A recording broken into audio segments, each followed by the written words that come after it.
श्री गणेशाय नमः. श्री महालक्ष्मी देवे नमः. मन लावून ऐकावी, ध्यानात ठेवावी श्री लक्ष्मी देवीची कहाणी. द्वापार युगाची अधिष्ठाची सौराष्ट्र देशाची मोहिनी श्री महालक्ष्मी देवी. आटपाट नगर होते. नगराचा एक राजा होता. त्याचे नाव होते भद्रश्रवा. तो दयाळू, शूर व प्रजादक्ष होता. देवा ब्राह्मणांना, साधू संतांना सुखवित होता, आनंद देत होता. राजाच्या राणीचे नाव सुरतचंद्रिका होते. नाव चांगलं, पण स्वभावात अहंकार. मागील जन्मी ती एका वेश्येची पत्नी होती. तिचं नवऱ्याशी भांडण होई. भांडणानं वैतागली. रागानं घराबाहेर पडली. चालत होती अनवाणी रानातून. तिथं तिला दिसली सुवासिनी.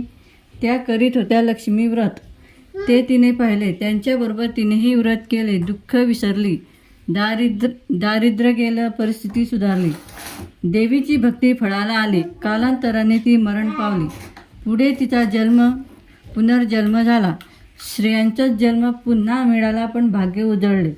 भद्रश्रवा राजाशी तिचा विवाह झाला. ऐश्वर्यात लोळू लागली. गर्वाने ती फुगली. गरिबांना विसरली. तोऱ्या ताटाने फुगली. दासादासींवर रागवली. एकदा काय झालं, देवाच्याही मनात आलं, राणीला आपण भेटावं, मागच्या जन्माची आठवण द्यावी, ओळखते की नाही ते बघावं. राणी राजवाड्यात सुखाने राहत होती. राजाही कौतुक करी. तिचे लाड पुरवी. त्या दोघांना पुढे 7 पुत्र आणि 1 कन्या झाली. कन्येचे नाव होते श्यामबाला. एके दिवशी काय झालं, देवीने म्हातारीचे रूप घेतले. फाटके वस्त्रे नेसली. माथी मणवट पासला. हाती काठी घेतली. काठी टेकीत राणीला भेटायला आली. तिने आरोळी दिली. अरे, आहे का कोणी घरात? कोणी घास देईल का? दाशी बाहेर आली. म्हातारी दारात दिसली. तिने विचारले, कोण ग तू? आलीस कुठून? काय काम काढलंस? तुझं नाव काय? गाव कोणतं? तुला हवं काय? मधून खोकत हळू आवाजात म्हातारी सांगू लागली, माझं नाव कमला. द्वारकेहून आली आहे ग. राणीला भेटायचं. कुठं आहे ग राणी? दासी म्हणाली, राणीसाहेब महालात आहेत. सख्यांशी गप्पा मारतायत. त्यांना सांगितलं तर माझ्यावर रागवतील. तुला ग त्या कशा भेटणार? काय तुझा हा अवतार तुला पाहून माझ्यावर ओरडतील, उणं बोलतील. त्यांच्या सकाळी तुला हसतील. तू जरा आडोशाला बैस. मैत्रिणी गेल्या म्हणजे मी सांगते त्यांना. म्हातारी रागवली. मनोमन संतापली. तुझी राणी पैशाला भाडली. माणुसकी विसरली. दारिद्र्य गेली. आज झाली राणी, पण देवीला विसरली. माझ्यामुळेच ना. मीच तिला व्रत सांगितले देवीचे. आज ते केले. आता राणी पदावर बसली. देवीला आठवणही राहिली नाही. गर्व झालाय संपत्तीचा. पैशाची धुंदी आली. गोरगरिबांची पर्वा नाही. थोऱ्या मोठ्यांच्या मुली त्या झाल्या मैत्रिणी. म्हातारी गरीब आणि भिकारीण. तिला कोण विचारतंय? पण याचं फळ तिला भोगावंच लागेल. तेव्हाच तिचे डोळे उघडले जातील. दाशी घाबरली. तिने म्हातारीला पाणी दिले. हात जोडून म्हणाली, हे व्रत मला सांगाल मी ते नेमाने करेल. उतरणार नाही, मातणार नाही, घेतला वसा टाकणार नाही, दिलेला शब्द मोडणार नाही. त्या दासीला व्रताचा वसा सांगितला. म्हातारी उठली. काठी टेकीत निघाली. तोच मांडीवरून राणीची कन्या श्यामबाला धावत आली. ती कळवळून म्हणाली, आजी रागवू नका. चुकली माझी आई. तिच्या वतीने मी क्षमा मागते. कृपा करा. दिलेला शाप मागे घ्या. पाया पडते तुमच्या. म्हातारीला मुलीची दया आली. म्हातारीने क्षणभर त्या मुलीकडे पाहिलं आणि तिला लक्ष्मी व्रताचा वसा सांगितला. मुलीचा निरोप घेऊन म्हातारी निघणार. तोच राणी मांडीवरून आली. दाराशी येत तर म्हातारी दिसली.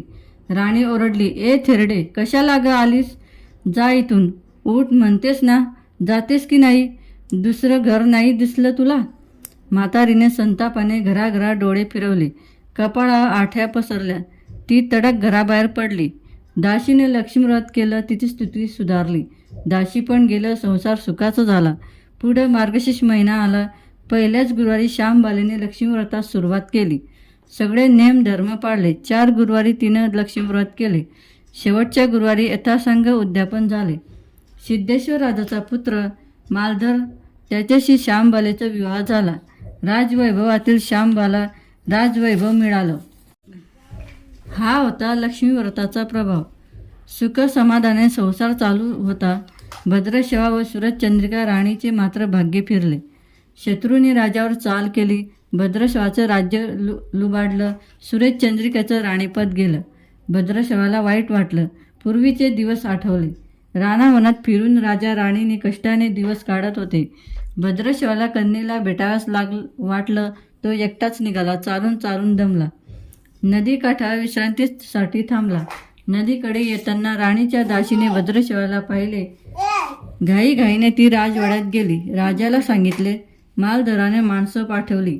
आणायला रथ पाठवला. सासऱ्याला घरी आणलं. सन्मानाने नवी वस्त्र व कंठीहार दिला. श्यामबाला वडिलांची काळजी घेत होती. काही दिवसांनी राजाला वाटलं आता परत जावं.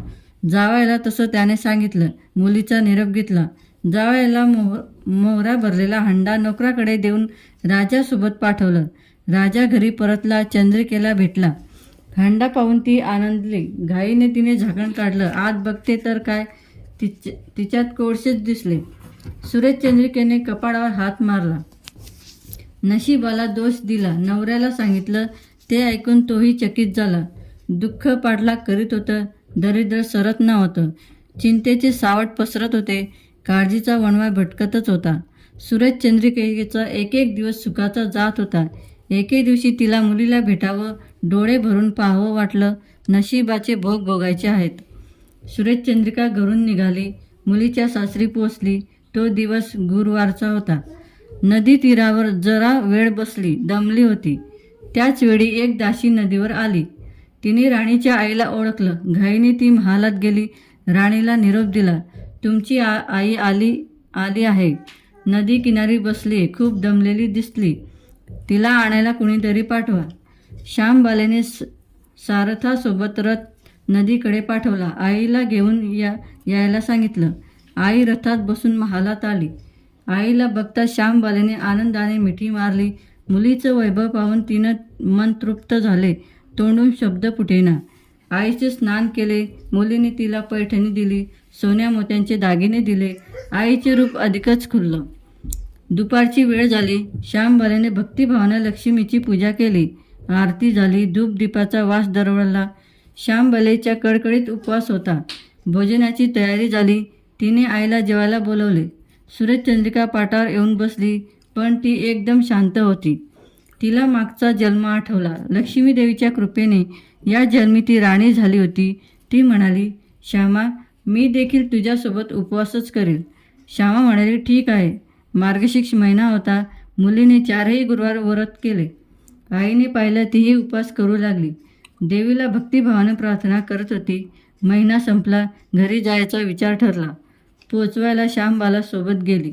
4 दिवसांनी श्यामबाला निघाली. मालधर राजाने पाठवलेला पैशांचा हंडा घेतला. त्यात मीठ भरलं. तो नोकराजवळ देऊन पुन्हा ती सासरी आली. गप्पा मारता मारता वेळ कसा जात होता त्याचेही भान तिला नव्हते. मालधराने विचारले, माहेरहून काय आणलंस? श्यामबालेने सोबत आणलेल्या हंड्याकडे बोट दाखवले. मालधराने उत्सुकतेने झाकण काढले. त्यात त्याला काय दिसलं? मिठाचे खडे. अगं वेडे, मिठाचे खडे कशाला आणलेस? इथं मिळत नाही मीठ.